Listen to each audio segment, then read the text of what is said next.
পাক হামলার প্রত্যাঘাতে এবার একেবারে অল আউট অ্যাটাক চালাচ্ছে ভারতীয় সেনা। ভারত যে কোনো পরিস্থিতির জন্য প্রস্তুত তা কাজের মাধ্যমে প্রমাণ দিচ্ছে ভারতীয় সেনা।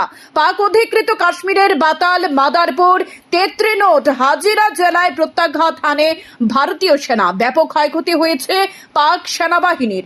বেশ কয়েকটি বাংকার ধ্বংস করে দেয় ভারতীয় সেনা। পাকিস্তানের ধামদার পোস্টে ব্যাপক ক্ষয়ক্ষতি হয়েছে। পুঞ্জ, উরি, কুপওয়ারায় নিয়ন্ত্রণ রেখা বরাবর রাত থেকে টানা গোলাবর্ষণ চালাচ্ছে পাক সেনা।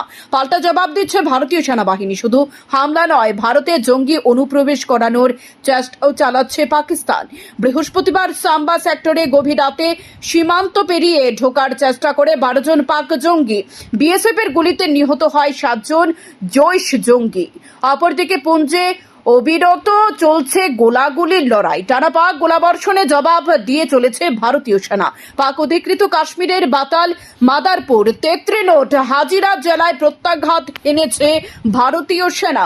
ভারতীয় সেনার তরফে টুইট করে জানানো হয়েছে, পাকিস্তানের হামলায় রাতভর জবাব দিয়েছে ভারতের 3 বাহিনী। স্থলবাহিনী, নৌসেনা, বায়ুসেনা একযোগে অপারেশন চালিয়েছে পাকিস্তানের বিভিন্ন শহরে।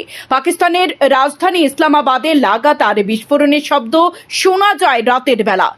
লাহোর, রাওয়ালপিন্ডি সহ পাকিস্তানের 16টি শহরকে কার্যত গড়িয়ে দিয়েছে ভারতীয় সেনা।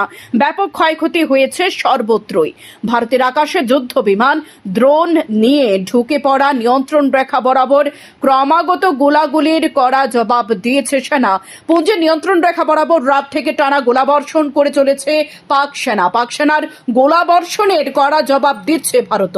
এর ফলে ক্ষয়ক্ষতিও হয়েছে। ভারতের এই প্রত্যাঘাতের পরে সারা বিশ্বে কার্যত কোণঠাসা পাকিস্তান। সীমান্তে সংঘর্ষের আবাহে জরুরি বৈঠকে বসছেন প্রতিরক্ষা মন্ত্রী রাজনাথ সিং এর সঙ্গে। বৈঠকে রয়েছেন স্থল, বায়ু, নৌসেনা 3 বাহিনীর প্রধান। বৈঠকে রয়েছেন chief of defence staff general Anil Chauhan, director general of military অপারেশনও রয়েছে এই বৈঠকের। শ্যামবন টিভি।